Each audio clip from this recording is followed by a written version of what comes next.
Hello, welcome back to Ycft. It is very stormy in the UK. This will have been recorded like weeks before it actually comes out, and I think it's Storm Darrell is currently battering our building. So if you hear some storm, we apologise. But it's very atmospheric. Very atmospheric for the movie that we're talking about today. So we are talking about the 2010 remake of The Wolfman, starring Benicio del Toro, Emily Blunt, and Anthony Hopkins. I think it's before he was a Sir, wasn't it? It was just Anthony Hopkins. I don't know. I'm pretty sure it was before he was knighted. Directed by Joe Johnson. Why do you always get to say the director that has really easy names? The easy really names. Pronounceable names. I've struggled all the videos we've done, ever. And you get Joe Johnson. Thomas Schlam. Yeah. Thomas Schlam. Schlammer. I don't know. There's no accent on the E or on the A or anything. It's Schlam. I pick the ones that I can say. Cool. What can I say? I pick the ones that I can I'm actually going to mention his name so often in this video. Just because he can say I can. it. Turns out he's actually directed a lot of films that I really like. Like he was in Honey, I Shrunk the Kids. He did Captain America: The First Avenger. He did Jumanji. He did The Rocketeer. He also worked as the visual effects artist in the Star Wars films. He designed The Iron Giant. Turns out I actually quite like this guy as a director, and I actually really like this film in particular. I have to admit, I only just recently watched the original Wolfman for the first time, like right after watching this for this video. You'd seen it before. Mm-hmm. I think it's one of those films like I'd absorbed enough of it through popular culture that I knew it. Yeah. Anyway, so it was just to be able to compare. This is a comfort movie for me. Like if it was ever on Netflix, I would just put it on. I'm glad that I now own it. So I've got the theatrical and the extended editions. The stories are both quite similar and quite different. They both have Lawrence Talbot returning home. Larry in the original one, Lawrence in the new one. After the death of his brother, he ends up getting cursed with lycanthropy and turning into a werewolf. The difference between the original one and the remake is that the original one has more of a gypsy element to it. It's a gypsy curse. So someone who has the curse will have the pentagram appear on their body, and they will see it on the person that will die by them next. That is completely absent from the remake. They took that out of it entirely. The gypsies aren't, outside of like a massacre scene, aren't really a part of this story. In the original one, there's always kind of an underlying tension between Larry and his father. Mm-hmm. This, it's not even underlying, and it is the reason that Lawrence has went off and become an actor and doesn't come home. Yes. There's no love. There's no love there. And spoilers very early on. In the original film, Larry is killed by his father, who doesn't believe that he is a werewolf. And he thinks he's just beating down a monster, and it turns into his son. In this remake, his father is the original werewolf who killed his mother. Killed his other son. Yeah, well, killed his mother, and then when young Larry saw that happen, convinced him that he was crazy, that basically convinced people that his son was crazy. He got sent to an asylum for a while. Killed his brother, which is the event that led Lawrence to coming back home. Bites Lawrence, passing on the curse to him, and then he basically gets blamed for all of the werewolf killings. Mm-hmm. And then they have a big werewolf fight at the end, and Lawrence kills his father. So two very, very different films. Like there's certain elements that are the same in all of them, but the biggest thing is the relationship with the father and the gypsy element. That's completely different. Also the time period. Oh yeah, time period. The original one's set in what would have been modern day, wasn't it? At the time? In the very early 40s. Yeah, whereas this is like present day. Victorian. This is Victorian England. Yeah. Yeah. That's what straight off the bat, really. Should we talk about what everyone cares about in a werewolf movie? Should we talk about the werewolf? I guess itself. So, yeah. So the biggest inspirations for this film was Werewolf of London from like the 1930s, which I admit I don't think either of us have seen that one. I'm aware of it. I've not seen it. Yeah, Curse of the Werewolf, which when you look at Benicio del Toro as Lawrence Talbot, it's like he looks a bit like Oliver Reed anyway. They've clearly dressed him to look quite similar. I think the Anthony Hopkins werewolf looks particularly like the werewolf from that movie. I love Oliver Reed. And in a lot of the behind the scenes, they never name check this film, but it's absolutely inspired by American Werewolf in London. I mean, it's Rick Baker. Yeah, they even brought back Rick Baker, who did the makeup, like a 6-time Oscar-winning special effects artist, to come back and work on this. The thing is like you're making a werewolf movie in the aftermath of what is considered to be the greatest werewolf movie of all time. Like, there are werewolf movies before American Werewolf in London, and there are movies after American Werewolf in London. Yeah, but to not you have list to bear it in mind. to not list American Werewolf in London as a key inspiration when you've literally brought back the same guy to do the makeup. Yeah, I get it. And arguably, I'd say there are certain scenes in this movie that are more similar to American Werewolf in London than they are to the Wolfman. And we have a whole sequence where he goes on a bit of a rampage through Victorian London. Very American Werewolf. Yeah, it's with omnibuses and carriages, and instead of cars and motorcyclists. But it's basically the same thing. But I have to say, I really like the design of the Wolfman in this film. You can see how it's an advancement from what they did in the 40s with the limited resources that they had. It's a big practical suit with leg extensions, and they wanted to be able to give him claws and teeth, because Rick Baker says that as much as he loves the original one, he could only really like bear hug people to the ground. So he wanted it to look like he could actually kill and rip. And I like this really nice thing he said about trying to keep the actors' eyes. He decided very early on no contact lenses. Mm-hmm. When you have actors like Anthony Hopkins who have such like telling eyes, you want to try and keep them as much as you can, and it really helped the performance. And I think really when you look at the wells, like you can still see like Benicio del Toro in that makeup, even though it is now this giant monster. Mm-hmm. Really, really like the design of this. Yeah, I really sorry I didn't say at the beginning my experience with this film either. So I also really love it. It is a comfort movie for me as well. I think I would have watched it when it first came out. So yeah, back in 2010, which was sort of like my Victorian era phase. It was probably at its peak at that point, because we were in the aftermath of the Guy Ritchie Sherlock Holmes film, the first one anyway, that was released in 2009. So I was very much like in this phase of just loving anything and everything Victorian, and the spookier it was the better. And I've always loved the atmosphere of this film. And it is, I don't know if it's not controversial, it's just it has its lovers and it has its very staunch haters. Yeah. The Wolfman. I was always in the lover camp. I think this is a great werewolf movie. I think it's a nice sort of. It's not a sequel. It's not. It's not even an outright remake, I guess. Reimagining. Yeah, with it being so different from the original. Yeah, I think it honours the original in the ways that it can, but it is very much for a modern audience, and I appreciate that. So yeah, I've always really loved it, and I have always loved the design of it too. My favourite werewolf design is still Dog Soldiers, I have to say. But Benicio del Toro as the Wolfman in full costume is excellent. And I'm also just so pleased to know that it was actually Del Toro in the costume as well. Aside from where it couldn't be Del Toro. Yeah. Well, say like, I always thought, did they actually get Anthony Hopkins in makeup? And they did for close-up scenes, obviously when you don't need a stuntman. They did get Anthony Hopkins. Apparently he was so excited to work on it that he went and did a full body cast before he'd signed a contract, and his agent said you can't do anything on this film until the contract's signed. No, he went to do the body cast. Yeah, he did. Because he wanted so much to be involved. Like, even Rick Baker, when he heard the rumours, he was like, I have to work on this film. He was so... Benicio del Toro was a massive Universal horror fan. This film went into production in like 2006, and he was on board from the very beginning. He's a producer in it. He loves this, and you can tell like he is a fantastic. And yes, I think there's definitely an advantage to having the same person play the werewolf as playing the main character, because you can see the subtleties in the performance. Yeah, and they always say it's like playing two roles, two completely different roles, like a Dr. Jekyll and Mr. Hyde sort of situation. It's the duality of man. Yeah, apart from the time when they can't because they need a stuntman to do the man and the beast. The man and the beast. But yeah, I also really like the atmosphere of this film. It was all filmed like down south, like Buckinghamshire area. Yeah, it's set like up Yorkshire way, which for people that might not be familiar with UK geography, Yorkshire is up north, whereas it was filmed in southern counties like Buckinghamshire and Surrey, which stunningly beautiful. But it's like the one of the earlier scenes where they're in a pub, like a classic old Yorkshire Victorian pub, and all the men are talking with thick Yorkshire accents. So that's not how they speak down in Buckinghamshire at all. Yes, I know. Do you want? I got a good eye for recognising folks. I have to say. I cannot believe you picked this out. So I was saying like it takes more inspiration from American Werewolf in London.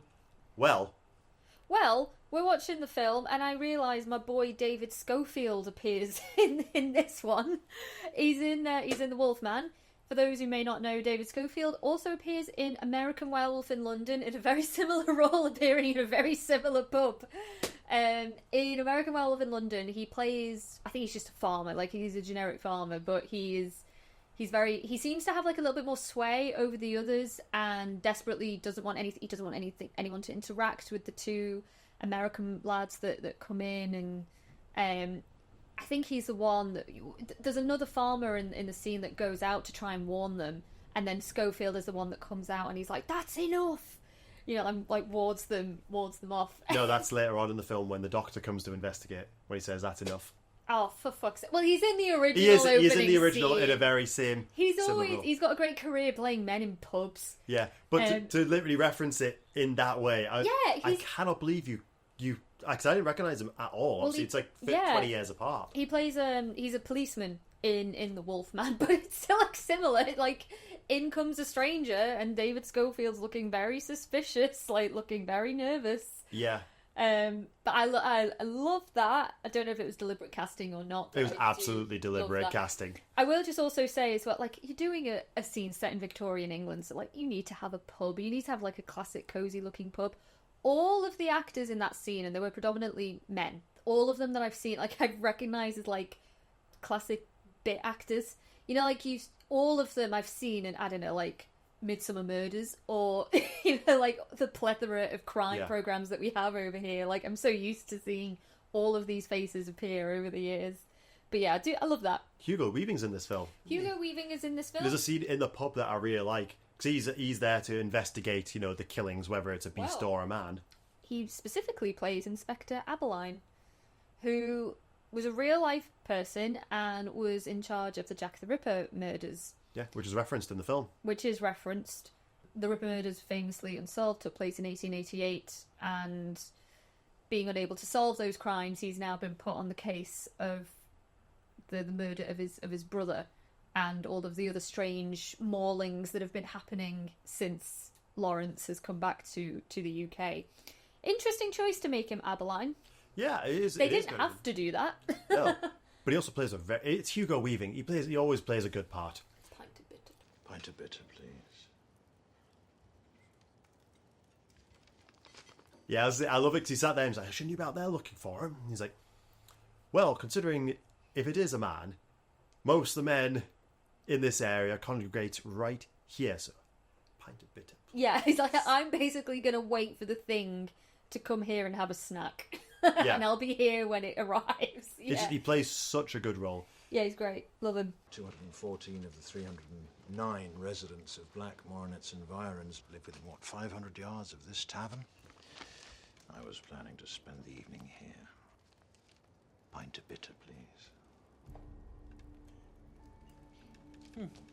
I think I need to talk about like the reputation this film has in regards to CGI. Because this film always kind of lives side by side with The Thing 2011 for me, where you have great practical effects with they've been CGI'd over the top and don't have the best reputation. Mm-hmm. The transformation scene in this is done through digital effects, and some bits looks really good. Other bits, like after he's been locked in an asylum for killing people, the second time he's been in an asylum in his life. And this is also homage to the original film. What the Doctor does is they put him in a classroom, a Victorian classroom, in a chair, full of money. He's like, we are going to prove to this man that he will not turn into a wolf by making him look at the moon, and you're all going to witness this. To him, it seems very real. The subject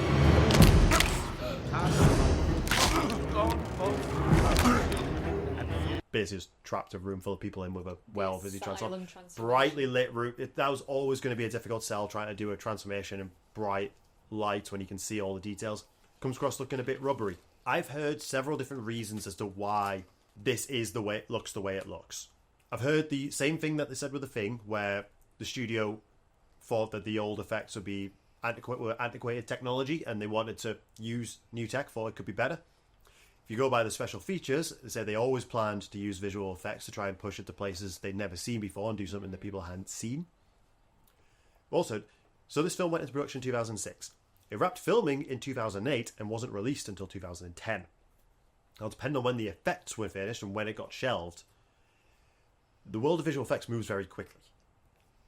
And within a year or so, something better will have come out that makes something look bad. Like this, like, I realize I'm looking at this film through 2024 eyes when we have had some incredible advancements in the tech.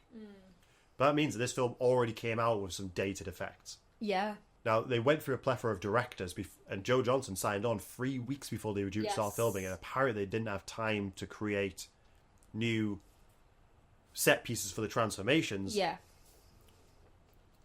before starting the film. That's why they opted to use VFX for that. It's hard to tell what the real reason is, but there is a lot of amazing invisible VFX there. Like, they did a lot to like stretch the jawline of the wolf to make it like howl a bit more, removing lots of wires. It annoys me in the trivia. Like, trivia for this film is, oh my god, and I read an article on it, how the Wolfman did the rooftop running scene practically. And it's an incredible scene. After Lawrence has torn up this lecture hall, he just runs through London, he's getting shot at, he's running over rooftops. It's a fantastic part of the film. Yeah, great sequence. And you can tell, right, this is a man with wires jumping across buildings. That's the only practical part of it, is that you have a guy on wires. You can see the behind the scenes. Well, one thing, if this is all practical, that recreation of Victorian London that they all built was there. Very well done. Yes. We can see the behind the scenes. He's on blue screens and he's jumping onto boxes and they've composited him in. Yes, he was on wires and he physically did the jump, but you cannot say that this was all done practically.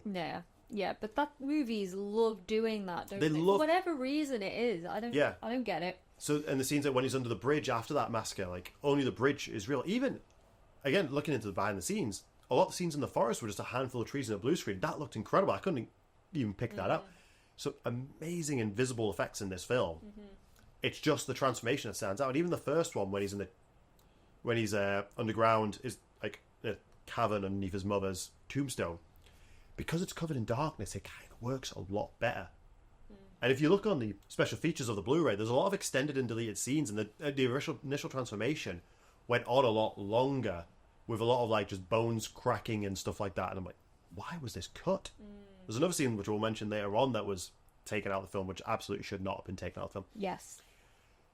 So that's kind of like my VFX rant on this. They were trying to, whatever the reasons were that they went for it, it was all outdated before it came out, and audiences always have that CGI versus practical debate anyway. But this is a marriage between the two. The werewolf looks amazing practically, but they were trying to do something a bit different. It leads into a reason why I think this film failed. If a horror movie makes over 100 million, that's considered to do pretty well. Like, Smile made over 100 million on a budget of like, might have been like 15 or something like that. Even if it's on like 20, that's considered good. Horror movies shouldn't have $100 million plus dollar budgets, because that is the average of a good horror movie. 100 plus million. It's just had a budget of like 130 or 140 million. It's already inflated.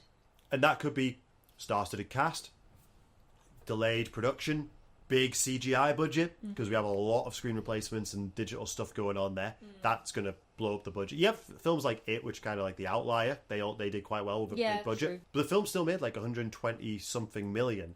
So by horror standards, it did well, but its budget was just too big. Horror's not designed to have big bloated budgets. And I think that's why for the new Wolfman, like, they've gone back to doing something small. Yeah. And it's like, so this film is a good film. It is a good film. Undeniably it is. And we will probably never get as big a budget Wolfman film as this again. Which is kind of sad, but at the same time, that if they managed to trim the budget a bit, it would probably have a slightly better reputation than it does. I also, just lingering on the asylum transformation scene, because say whatever you want to say about the VFX and the CGI and everything, like, I don't think you can take it away that it's still a very interesting scene. Like, thematically alone, it's an interesting scene. Like, the way he's been treated in this asylum, like, he's been subjected to various forms of torture in the lead up to that moment. They do hydrotherapy on him, where he's, you know, tied to a chair, and then he's like, the chair is lowered backwards and he's submerged in icy cold water. Hydrotherapy was actually a thing in the Victorian era. I don't know if it was administered quite like that, because that just sounds very he's injected of all sorts of drugs. All sorts of drugs, yeah. I also, just sorry, there's like side tangent. Whenever you see Victorian like mental asylums and health clinics and stuff, they always seem to have like very like mad science doctors working for them. Like they always seem to manage to find employees that are psychopaths Yeah. and just enjoy like, administering torture on people. Like, where do they find them? Like, what do they put in the job description for that? Anyway, the asylum transformation scene. I love it. I love how you have all of these men, like these, really like Victorian gentlemanly men, all men of medicine. It's like screaming for their lives when they realise how much shit they're actually in. I like it. The CGI, the VFX, it doesn't take me out of it at all.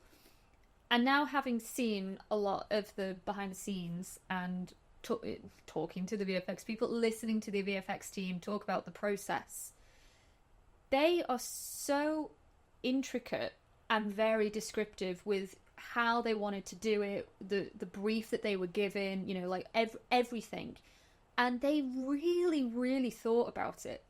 It's like they talked about how like they wanted, like the bones cracking and contorting, and then they talked about how like downy fur was appearing on his face because would only be his second transformation, so the fur would be quite light. And then they talked about how his skin would change colour. It's like they've tried so hard. Like they've really, really thought about this. And compare it to Anthony Hopkins' transformation, someone who's been a werewolf for a long time, and he just changes like it's nothing at this point. There's such a difference. I do have to say that the worst VFX shot in the film is that werewolf on fire. Yeah. Fire still doesn't look good in VFX. It doesn't look good in that. No. But the scene around it is a lot of fun. Yeah. I think it's easy to look at a scene and just write it off as, oh, it looks shit.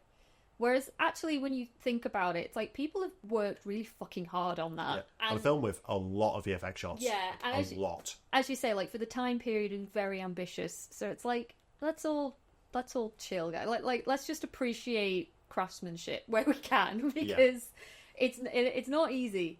And as I say, it doesn't take away from the fact that it's still a really good scene, and it leads into a really great sequence. It's also, can we really say it's a worse transformation than the 40s one? Oh, come on. Like, anyone says that is just kidding themselves. It's just feet. It's like, I have a lot of respect for the 1940s one. I completely understand why it is a lot of people's favourite Universal monster movie. It's a good film. But it's just feet. It's literally just... One thing I really like, I like how in this one, like in the original one, he keeps his clothes on when he transforms. I like that too. But I really respect it in this, that the clothes were a bit tattered and torn. Whereas in the 40s one, he's still got his buttons done. Yeah, because he doesn't really get any bigger. Yeah, like that's just a bit unrealistic. To me, like, even though he's literally turned into a wolf-human hybrid, he still has a bit of propriety about him. Yeah. One thing, like, I love how violent the wolf. The first massive, like when Lawrence is going and he's this because he finds like a medallion with his brother's possessions, which is similar medallion to the original film. So he goes to the gypsies to basically investigate, and they are attacked by a werewolf, which we know is his father. Yes. That whole sequence is when the Wolfman puts claws up through someone's jaw and drags him in. It's David Schofield. It's our guy. That whole sequence is so well done, and I love it when he goes up to like some sort of like weird rocks, like kind of look like Stonehenge. Yeah, Stonehenge. And he's got his gun, because he goes up there because he sees a child running to him, and then along the distance he sees the Wolfman in silhouette running up to him. It's so good. Any sequence where there's a werewolf in this film, you are going to have a good time with it. The gypsy encampment attack is pretty good. It's really fun to watch, and I might be wrong in this, but it wouldn't surprise me if they use like real amputees for certain shots as well. It wouldn't surprise me. You see people with legs gone, with arms gone, and like bits of flesh just kind of stringing along. It's a great sequence. It's just carnage. Yeah, literal carnage. Something I appreciate. I pointed this out when we were watching it. 12 movies. The lunar cycle always tends to get a little bit. So it just so happens that in a film you might have 2 full moons in a row, which is a rare occurrence. Yeah. Anyway, I'm pretty sure in one we were watching there was like 3 in a row for where the werewolf can turn. This film at least makes an effort to spread it over to show time passing. To show time passing. Like, we have his night of his first transformation. Well, we have like what the first night of the wolf when his father kills his brother. Then there needs to be time for Emily Blunt, who was his brother's fiance. Yes, Gwen. Gwen and Lawrence end up having a little bit of a yes. Will they? Won't they? She gets in touch with Lawrence. He has to travel back from America. So there's all right. I can see how there could be a month between him coming back, the first werewolf attack, him getting bitten. He then needs to recover over the next few weeks. Then he transforms for the first time, is arrested, sanctioned. Again, you can see another month goes by. He transforms again, and then he needs to walk back from London to wherever in Yorkshire it's set, which admittedly might not take a month, but if you're going undercover, I can buy that this would take time. Yes. And they've not done the whole, 2 full moons in a row sort of thing. No, they actually do make an effort to spread it out over a long Yeah. So this movie is spread over like 4 months. Basically, yeah. And, I've never felt this when I've watched the movie, but I suppose it also makes, I guess, like the budding romance between Gwen and Lawrence a little bit more realistic, maybe, as well. It's not like she's gone from Ben to Lawrence, like, immediately. Like, she's not fallen for the other brother, like, right away. It's taken place, it's staggered over a period of time, like, the more time she spends with him. And, again, like, didn't necessarily ever think of that, the previous watches. Yeah, I do like that. Yeah, the walking from London to Yorkshire also is not an easy feat. No, it's in any time period. Not easy on your feet. No, it is absolutely not. There's this great scene. I think it is the first night he transforms, where the townsfolk try and set a trap for him. Kind of similar to like they do. I keep pointing it that way, but that's in this book. There we got some images from the original one. Like they do try and set a trap, and he gets caught in a bear trap in this one. This one they dig a pit and cover it over and have a deer tied up, and that whole sequence is so well done. I think it's my favourite in the whole film, to be honest. It's brutal. Because one guy gets his arm ripped off. I think one guy gets his belly sliced open. Yeah. And then there's always this one poor bastard that I always feel sorry for. I think he's the last man standing. He's stuck in the marshes. He gets stuck, in like this little marsh boggy area. And he's running away from Lawrence and he's firing his pistol at him and then he's stuck. So he goes to finish himself off and there's no bullets left. And I always just feel for the guy. At least he goes quickly. Yeah, he gets decapitated. Lawrence just rips his head off.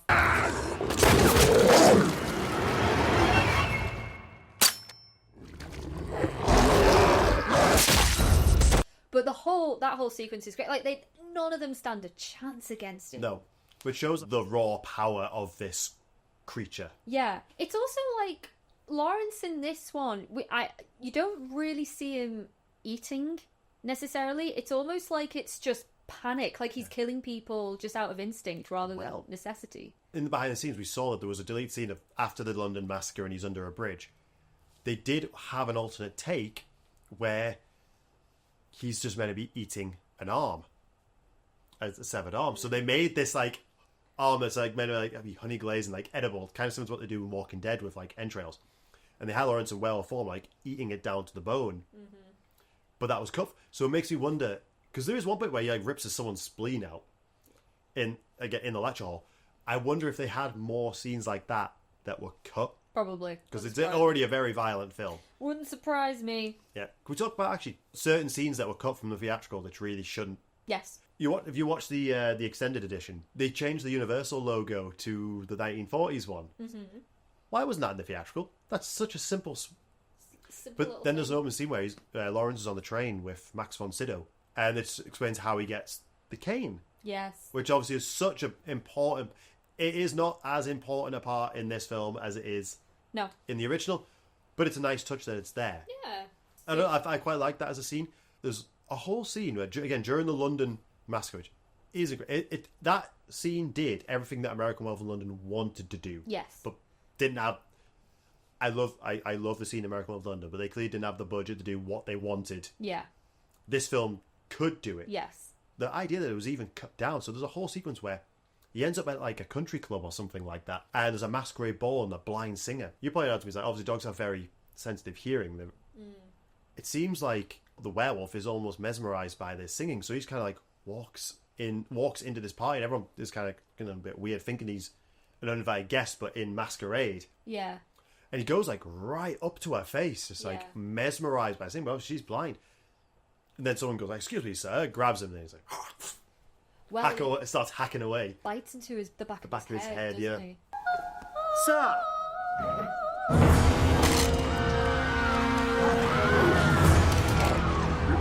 And then she like touches his face. Yeah, it's like affectionate almost.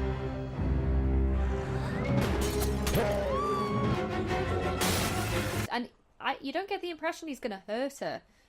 I think he's kind of intrigued by her reaction to him. I wonder if it reminds him of Gwen. Gwen, potentially. And that scene only ends because Hugo Weaving turns up and shoots him and he runs off. And then it goes to another scene where you see like some kids watching like a puppet show, which is like a hunter and a wolf. Then suddenly he kind of goes, gets pulled down and he pops up there. I'm like, that's a bit silly. Understand why that other scene I really like. It adds to this question throughout the whole film of how human is he? Yeah, because in the lecture hall, he goes for the doctor that's been torturing him. Like, even if the wolf itself is a separate entity, it holds a grudge. Yes. It makes a beeline for him. Yeah. And there is alternate versions of the ending. Gwen does kill Lawrence. Yes. And it's kind of unclear if in the moment Lawrence is going to kill her or not.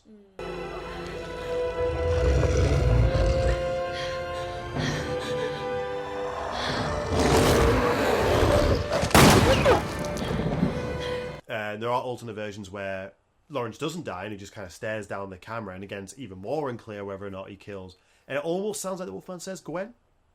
Oh, I didn't notice that. Yeah, in his growls. So that scene would have added even more to the how much of Lawrence is in there. Did the woman singing remind him of Gwen just in his wolf form? Again, unless they wanted to make the werewolf itself less sympathetic, or maybe it was just a runtime, because it's like just shy of 2. It's a long movie anyway, but I don't think that should have been taken out. I really liked it as a scene. Yeah, same. I especially like the opera singer scene. That's a big scene to do. Yeah. To just cut. And it's not even in the extended version. It's a deleted scene outside of the extended edition. Yeah. Baffling. Yeah. And it's like full effects work, all done, ready to go. Oh yeah, for sure. I'd like to talk a bit about Anthony Hopkins. Yeah. Just for a minute. Because... Legend. Yeah, total. Absolute acting legend. A lot of criticism, common criticism of the movie is Anthony Hopkins is in this film, like, what a waste. He clearly doesn't want to be there. He's just, honing it in. Like, it's just a paycheck for him. And on rewatch, I don't get that vibe at all. Yes, it's an understated performance. Anthony Hopkins probably isn't trying too hard, but I think that is a deliberate choice because he knew he didn't have to, and actually it would serve the character and the story more to play it very coldly, very clinically, almost quietly. I like how unsettling that whole thing is. Like his whole shtick is he doesn't show emotion. It's why there is such a rift between father and son, because Hopkins has not been, generous with his affection with his boys over the years. Like he sent one of them away. He doesn't really give a shit about his kids. Not really. He's cold. He's very manipulative, and he's obviously a bit of a bastard as well. So all of these scenes, especially when it's revealed that, Hopkins knows that his son is a werewolf, and when he goes to visit him in the asylum, reveals, like, yes, I killed your mum, and it's just very, very cold. He's just ruining Lawrence's life by his revelation, and he doesn't. He's kind of relishing in it.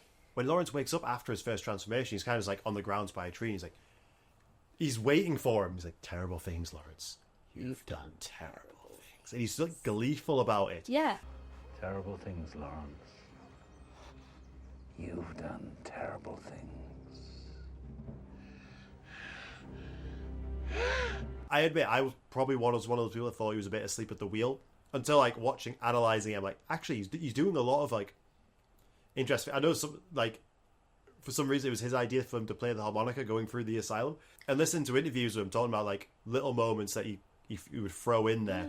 He's clearly here to have some fun, and I think if he didn't care about the project, he wouldn't have done the body cast and chose to be in the werewolf costume. Yeah. They could easily have used a stuntman to do all of that role. Yeah, so he clearly did care, but I always like seeing Anthony Hopkins. Totally. I also like the scene, I think it's preceding when he goes to visit him in the asylum.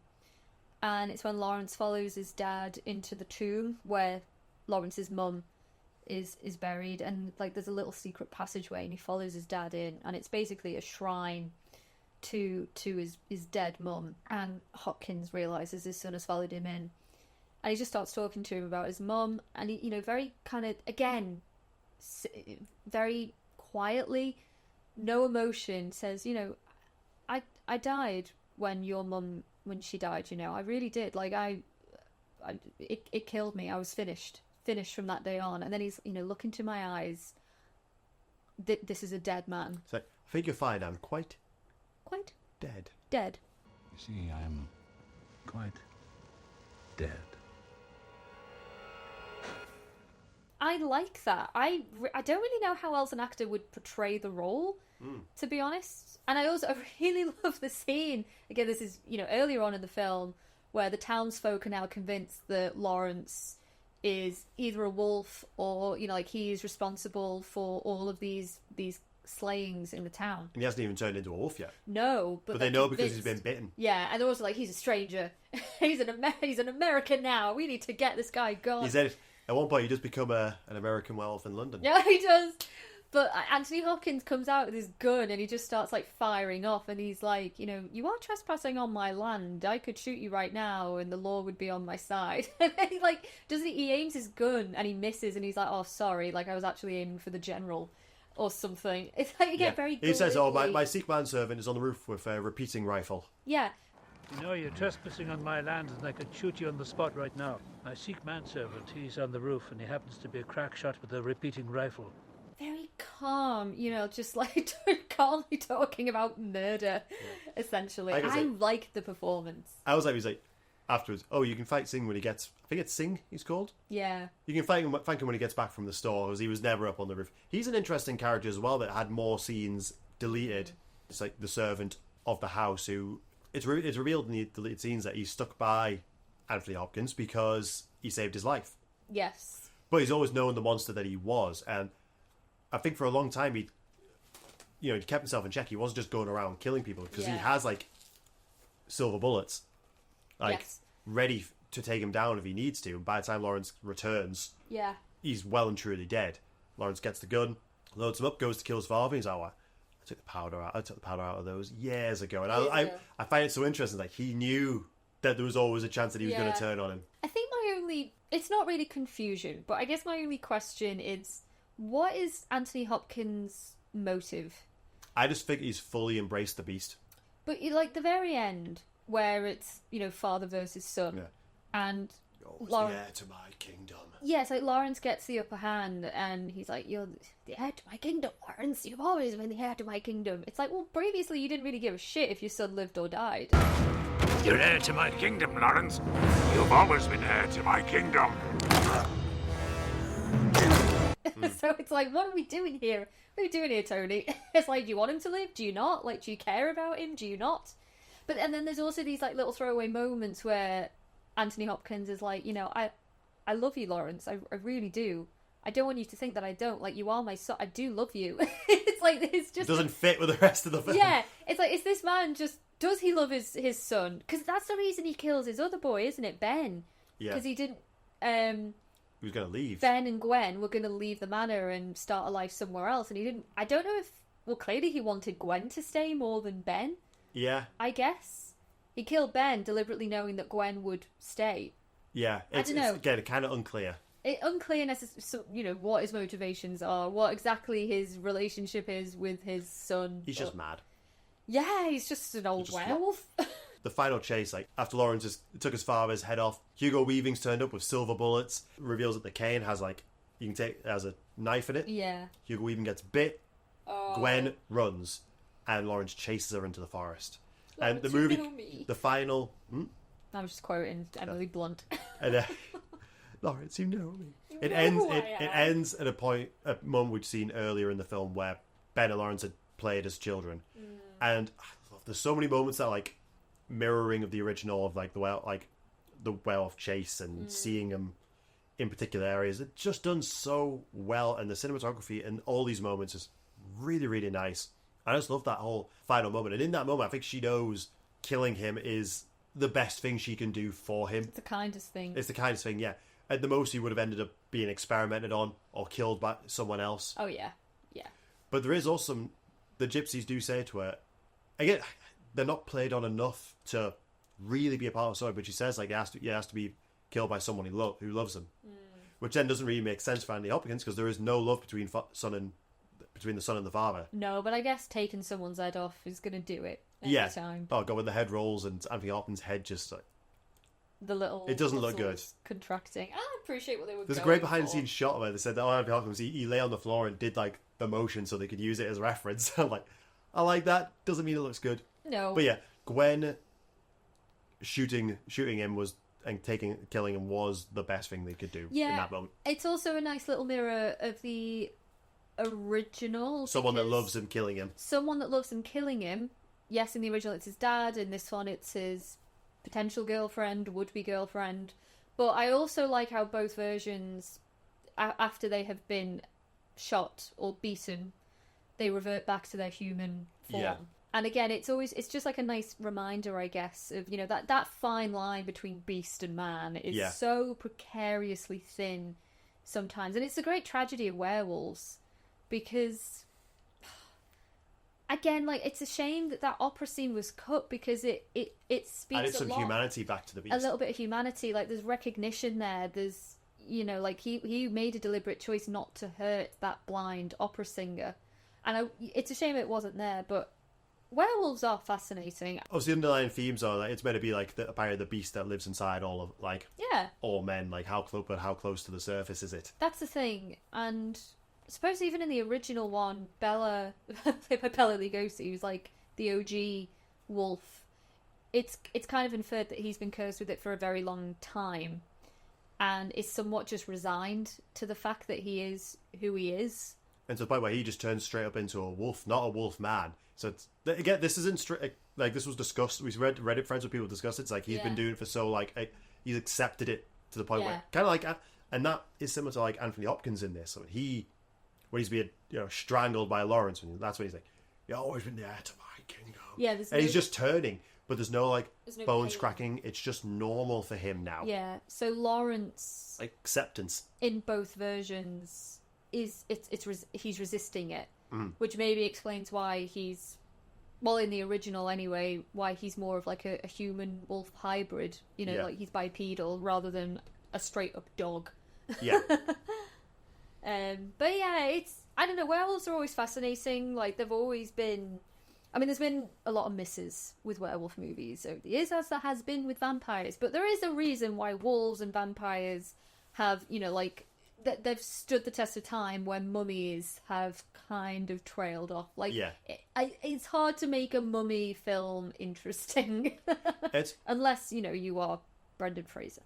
Werewolf movies did kind of go away for a long time, and we are on a bit of a werewolf resurgence. Like there seems to be a few in production. I would be interested to have a Wolfman adaptation that leans more on the Gypsy Curse side of it now. Mm-hmm. Yeah. Again, so bring the budget right down. Yes. So it can be profitable. Yeah. Well, but this is a very special movie to me. Yes. Same for me. A film as violent as it is, and as depressing as it kind of is. It's a bit of a comfort movie, and I wouldn't necessarily say I watch it once a year. It was always, if I saw it was on something, I would just put it on. Yeah. I also heard, when we were watching the making of it, Benicio del Toro said something really sweet that kind of hit home, in that, he's a producer on this, like we said, and he said that whenever he sees anything kind of harkening back to old Gothic horror, it immediately feels like home. And he reasoned it was because he grew up watching the Universal movies, he grew up watching horror. So it's just intrinsically a part of his childhood. And I feel the same about horror in general, but it's even for this film, like it's passed on. It's passed on. Like this film, I watched this, I don't know, when I was like 13, 14 maybe for the first time. So yeah, it's one that I do rewatch, and I always really enjoy it, and I admire for what it was doing. Yeah, as well. It's at a time where studios thought they really wanted to bring back Universal. Always wanted to bring back their monster movies, but they thought big budget was the way to go, but it clearly isn't the way to go. I find Benicio del Toro incredibly sexy. It's weird. I would just like to put that out there. I think he was a great choice. I totally see the Oliver Reed similarities. Curse of the Werewolf is also on our to-do list. It absolutely is. I know we spoke about it a few times. We are going to do it. Also just for the that curse element. That one has a very interesting... We'll get into that as a very interesting way in which you become a werewolf. My last little bit of trivia for this is the exterior house that they use for the Talbot house, the residence, is Chatsworth House, which is in Derbyshire, and it's probably about as far north as this production got. Derbyshire is in the East Midlands, so like, yeah, pretty central in the UK. I've been to Chatsworth House many times. It is beautiful, but they gothicked the up of that house. Like the outside, they made it look as creepy as they could. They did that. Beautiful house though. They did a lot of that digitally as well, and I think a lot of the interiors were sets. They made it look like such an imposing building on this landscape because there's nothing else there's nothing else like it around it when you see the village and everything. So it's almost like a stain on the landscape because they've made it like look so dreary. Referenced earlier, like you said that this film for you, it kind of coexists with The Thing 2011. Like they kind of inseparable in your minds. For me, it's the same thing but with 2009 Sherlock Holmes. Yeah. And it's weird because there was a delay with this coming out. This and Sherlock would have been filmed around the same time in 2008. When it came out within a year of each other. But it's interesting also from the point of view of, well, clearly there was an appetite for period films in the late 2000s. Like there was a bit of an appetite for like Victorian era stuff. Because we got Woman in Black in 2012 we did, well, which again had that similar really nice gothic atmosphere. Yeah, it's like every now and again, like, well, period stuff, historical stuff is always it's always interesting. It will always be there. But it's, when you look back and you're like, oh god, we had like quite a few films set in the same time period, made at the same time. It's just interesting, like how we go through cycles of interests. Yeah, well, it's the same with the Universal Monsters cycles of interest with them. So, do you have any more notes on this one?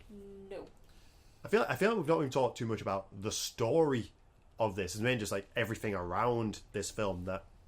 I'd be interested to see if anyone else has a soft spot for this one. Yeah. Like any videos I'd watch on it, mainly just pointed out like its flaws, and it's got flaws, but does that stop it from being a fun movie? It's fun. No, it's a really good werewolf. It's one of my favorite werewolf movies. Yeah, with up there like top 3 werewolf designs of all time. Yeah, and just because it does harken back to like the original design and a little bit of Curse of the Werewolf in there, which was also kind of inspired by the original design. Yeah.